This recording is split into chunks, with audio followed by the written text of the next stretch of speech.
put you as the winner. And I imagine in the whole scheme of things, you may have envisioned this moment, this period after the election, as a president-elect. You may have maybe envisioned what you'll be doing, the kind of deliberations you'll be doing, but that is not the case, clearly. And I just wonder, from your own point of view, because we hear your manifesto, we hear all of these things, but in terms of the emotional angle, how are you handling the result of the election, which goes against perhaps what you had anticipated? Well, for me, is when you go into a competition, especially in a transactional country as Nigeria, you expect all sorts. And whatever the outcome, the most important thing is to stay on course.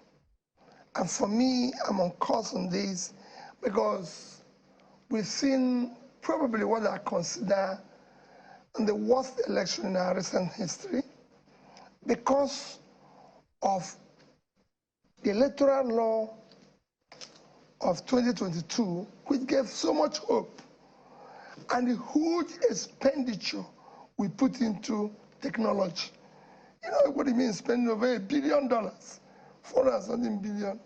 So there was so much that was promised. And then we went back to where we used to be. For me, that is very, very devastating. That a country as big as Nigeria, the giant of Africa, and supposedly a nation that should be celebrated globally, 63 years after independence, cannot conduct a simple election. Just election. That's how I feel. But for me, the struggle is on. We must reverse this situation. So are you hurt? Are you saddened? Do you have hope? I just want to understand your mental state now. I'm not hurt personally. I'm not saddened personally. But I am for my country and the future. It portends for the young ones and the future generation. Because we can't go on this way. It must be a better place. We must bequeath them a better place. It is about the future of the society. We have my generation who will say, we've lost it. But we must build a better place for them. And that building the better place is why I'm saddened. Because a simple thing as conducting an election. I can assure anybody that if today I'm in service, Nigeria will not spend near what was spent, and we have a first-class election that will be celebrated globally. Look at the editorials globally all over the newspapers, starting from the Financial Times to the Economist to everything, to Chatham House, institutions that don't make comments, is not making comment, bringing us so low in Committee of Nations. Even one of the rating agencies downgraded our rating. Already a junk rating. Why bring us that low again? Which of the ratings do you refer to? Let me remember. I'll remember it because of this, because I have quite a number of them. Okay, I just also want to understand, because this is not your first time participating in elections. I mean, you participated in governorship, you've been a running mate, and a lot of people have spoken about previous elections. You think that this is the worst in the country's recent history? Yes, it is the worst because of, like I said, remember, I said because of the law, the 2022 law, that gave so much hope when it was passed, because all those loopholes and difficulties we used to have were taken care of. And then again, we invested in technology, which was supposed to make it seamless. And that was so much noise of from polling booth to server, and everybody would see it globally, and we advertised it. Go and look at the speech of the APC presidential candidate at Chatham House. Go and look at my own speech. Go and look at the speech of the INEC chairman in Chatham. Everybody paid so much emphasis on the law and the technology. In fact, the APC presidential candidate said that the winner, that the Beavers is evolutionary, that the winner of next election requires an overwhelming mandate of the people to have the courage to be able to do the right things for the country. I've said the same thing. And the chairman of INEC said it will be there for the world to watch, that they can watch it from there. I mean, what else do you expect, guy? When you promise so much, and you didn't even meet the minimum. Mr. B, that's still the bone of contention here. I know that the national chairman of your party had seemingly passed a vote of no confidence on INEC, and INEC has painstakingly, through television appearances and press briefings, reassured that it has nothing to hide and that it will make documents available. Following all of those efforts by INEC, are you satisfied now? Have you been granted access to inspect the information on the Beavers machines used for the presidential election? Well, it's not our chairman of our party that passed vote of no confidence. Nigerians have. It's not chairman of our party. Everybody, including you, I'm sure, have vote of no confidence in them. You might not say it here. I mean, you can't be so sure, Mr. Everybody, I'm definitely sure you could see it. Whenever there's an election announced globally, what it does is that it uplifts the rating, the status of that society. But every newspaper, I mean, go and read the Punch editorial on Sunday. And these are editorial. We have never happened before where we have bad editorial globally and internally, where people are saddened. Go to the airport. If you're not sure, but just when you finish this program, go out on the street and ask people, how do you feel? And they'll tell you. So Nigerians have passed vote of no confidence, not the chairman of Labour Party. An issue of Beavers and everything, we have legally, within the law, approached INEC requesting to inspect the materials on which they conducted the election. And I believe they are cooperating. Even when they said they will reconfigure, they've said they are going to put it at the back end server so that we'll be able, after the election. And for me, we don't want to disrupt the process, electoral process that is ongoing. We want to do things in an organized manner, because at the end of the day, it's our country. But have you been granted that unfettered access now? It's just 2 days to... Yes, we've been granted that, but you know they're going to do elections, so they said when they finish the election, they'll give us the ABC, which for me is okay. Okay. Let them do whatever they want, so that we'll be able, after the election. And for me, we don't want to disrupt the process, electoral process that is ongoing. We want to do things in an organized manner, because at the end of the day, it's our country. But have you been granted that unfettered access now? It's just 2 days to... Yes, we've been granted that, but you know they're going to do elections, so they said when they finish the election, they'll give us the ABC, which for me is okay. Okay. Let them do whatever they want to do, so that we can have, you know, and I pray that this one become better than the last one. Still on the election, it was a shocker that you won Lagos. And not one, at least I've heard two members of your party say that the votes that went to the Labour Party from Lagos during the presidential election actually was about 900,000. And I'm just wondering how believable that is, you know, if the accredited number of accredited voters is 1.347 million, and, you know, what went to the presidential candidate of the APC, who, by the way, is also very popular in Lagos, is 572,606 votes. How possible is it that you would have secured about 900,000 votes in Lagos? So what would have gone to the presidential candidate of the APC? I can assure you that the position announced by INEC is false. It's not wrong. I don't know exactly what it would have been, but I can show you. But you have your results. Our votes are far more than that. These are not issue of contention, which I don't intend to say there, but our figures are far more than that. Because the matter is in court. And its matter is in court. So I'll leave it at that. What did we do? Because we campaigned and told the people the right things. And remember, my watchword is go and verify whatever I'm telling you. You can only draw from the past. We campaigned, told the people the truth, nothing but the truth. And they know that from our past, what we're promising, we're going to do. We wanted to build a new Nigeria where this Lagos will be a place and a financial center, not just for Africa, but come probably the Middle East. We will need a place that we will use to drive the change of Africa in terms of finance. And I'm part of that world.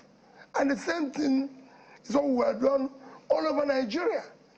Because we have, the North would have been something where you have engine of pulling people out of poverty due to massive agricultural production that will lead to industry, that will lead to export.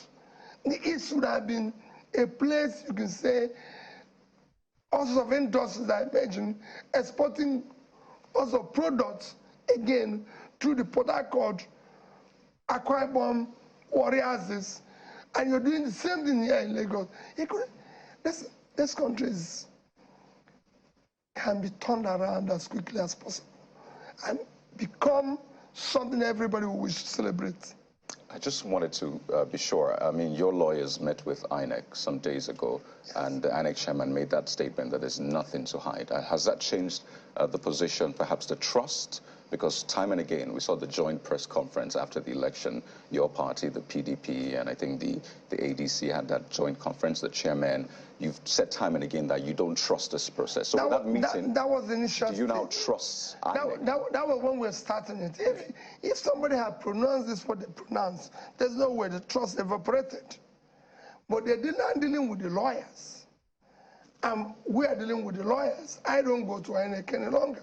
I'm not part of it. So has your trust been restored in INEC? Well, I believe the lawyers so far are satisfied.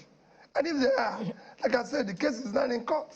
So it's no longer me trusting or not trusting INEC. There's now something between the two of us. So if that which is between the two of us, which is our lawyers, trust them, you're fine with that? I'm fine with because that. You have a history with, pardon me, Bukola, you have a history with the tribunal, so to speak, with the court. I think it was your case that first changed the calendar of election cycle in Nigeria. That's in Anambra years ago. So it looks like a lot of people are looking to see if thunder will strike twice on this one. Are you confident in the judiciary as you were then? Well, I am because, like I said, I stayed in court for 3 years where people say it's impossible for you to become a governor through the court, and I became the first. Remember, I was impeached. And again, the court brought me back. And I went for interpretation when I said my tenure is not complete, which was one you referred to, that change. They said it's impossible because somebody else has been elected and sworn in, but I changed it.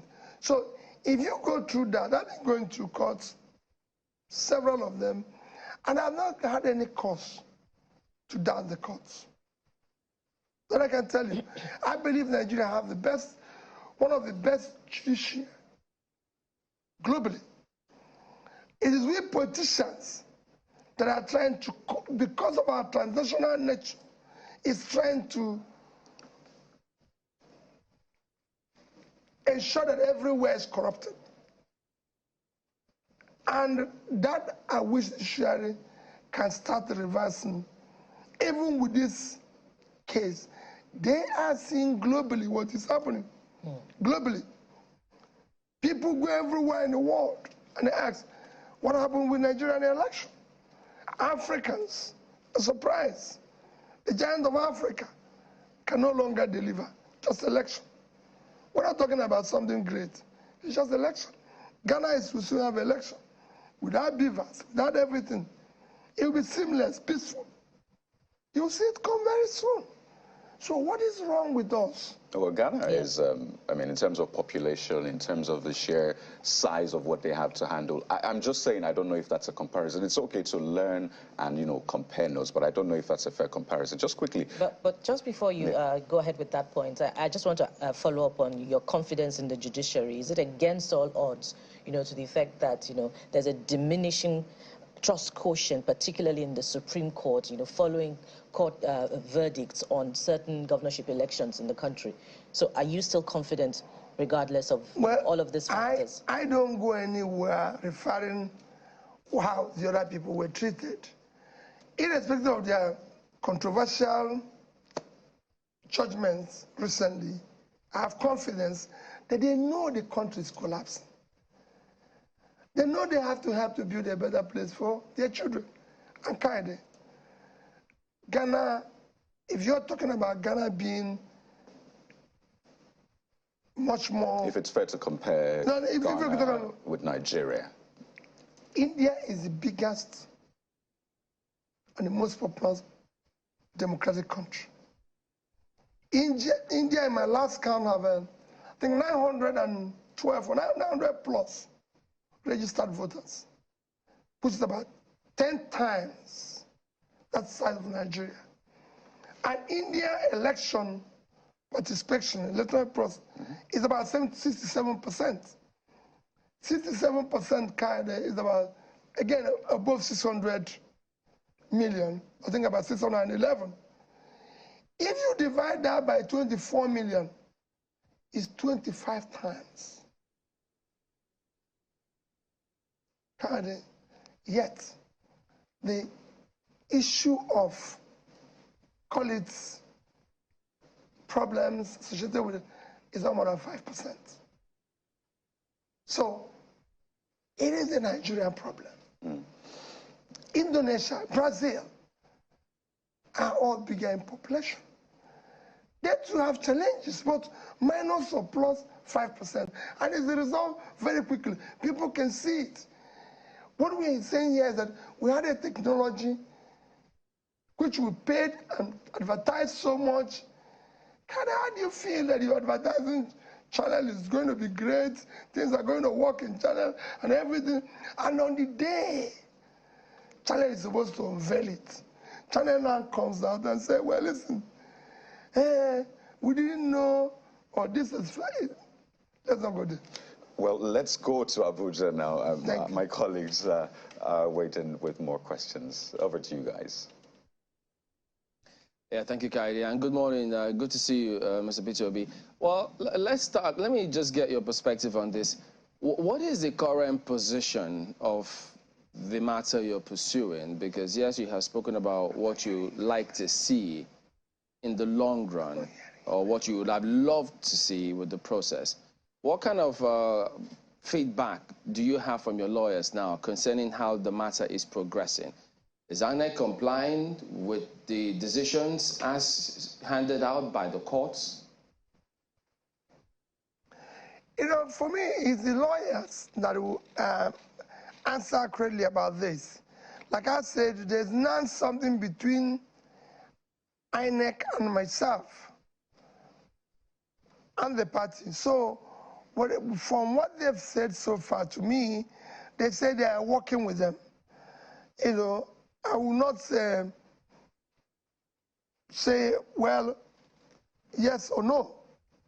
But if the lawyers say they're working with them, that means they're working with them. And that I'm okay with. Okay, Mr. Peter Obi, good morning. I'd like to ask you, what key element would you say is the singular factor, or will I say if there are multiple factors, what would you say really stand out for you that make these elections the worst, as you have described them to be? Well, the issue of the so-called beavers, which have changed to basic value acceptable.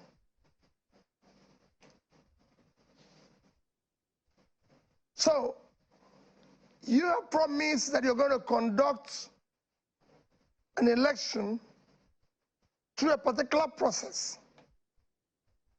And that process failed completely. So that is it.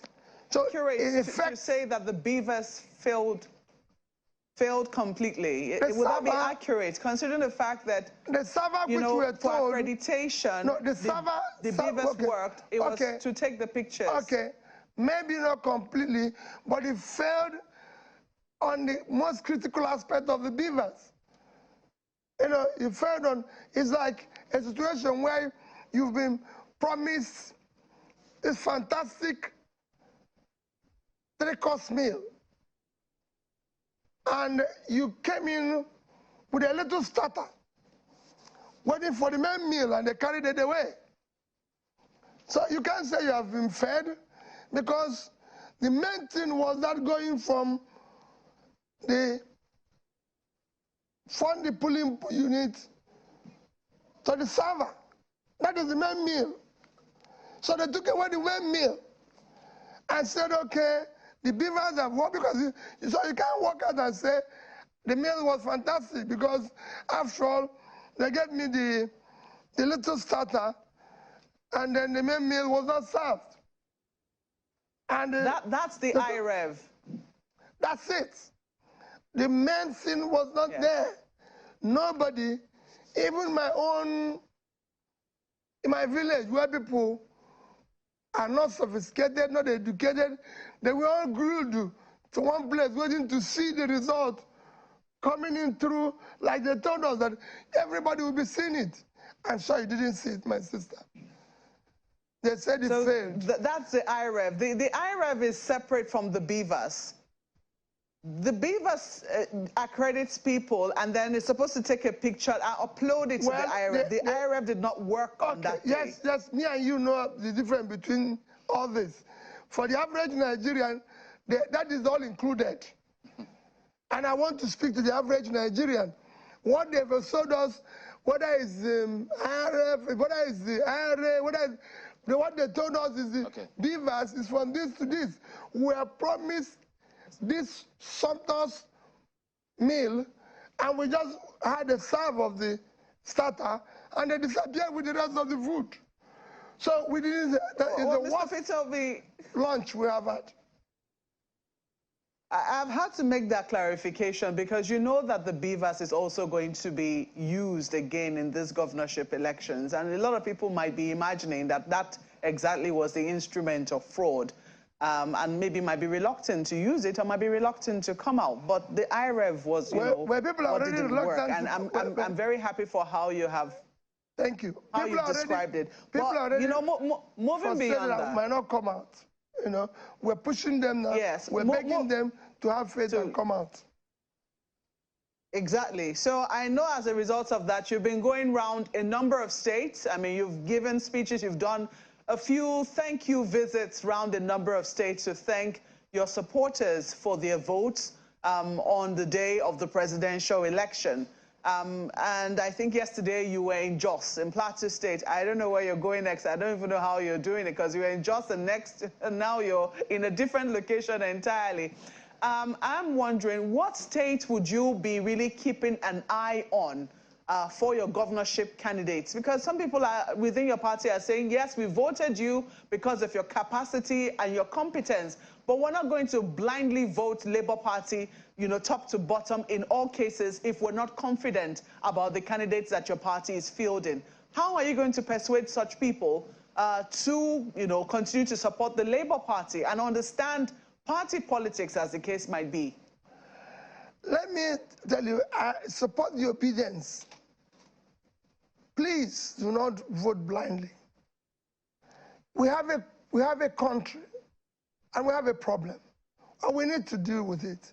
And I've said, please, your watch one will be character, competence, capacity, and compassion.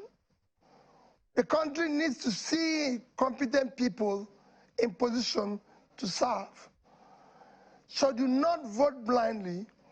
And we have them in a number of states. Remember, Labour is not, remember what they told you when we were starting, that we don't have structures. So we don't have people all over the place competing. Please, We have some states where we have competent people. Let me start with Lagos. We have a competent hand here, young, dynamic man that can do the job. We have in Abia. I was in Jos, like you said. And if you look at it, I've visited most of all those states where I think we have competent people that can do the job. We have in Kaduna, we have in 1 or 2 states. We don't have all over the country.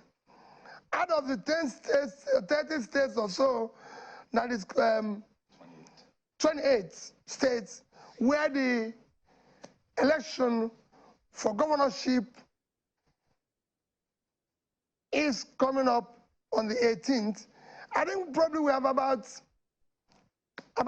6 or 8 of them where I think we have candidates who are participating and I feel they can do the job.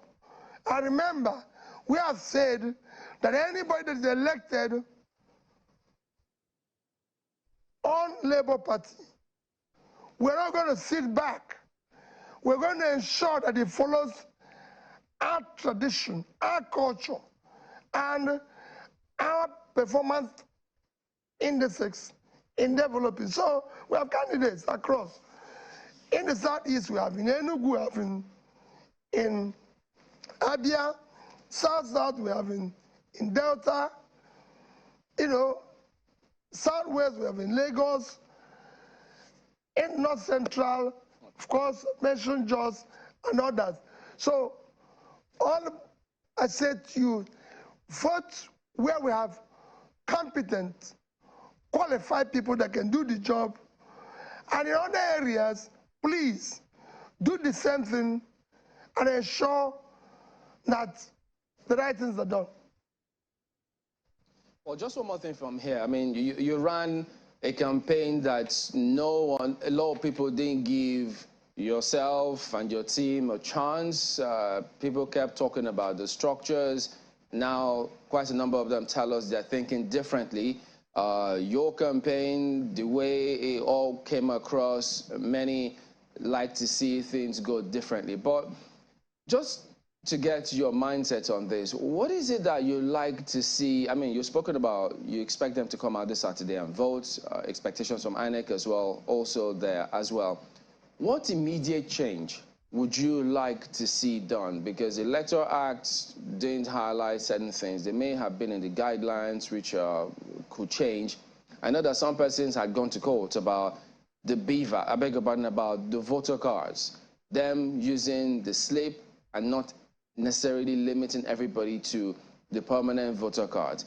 Now, what would you suggest we do as a country or lawmakers look at this 10th Assembly such that we don't lose the enthusiasm that a lot of young people had coming out for these elections?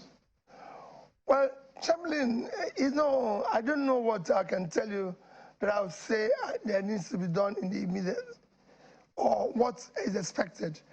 But because why do I say so is that simple things becomes very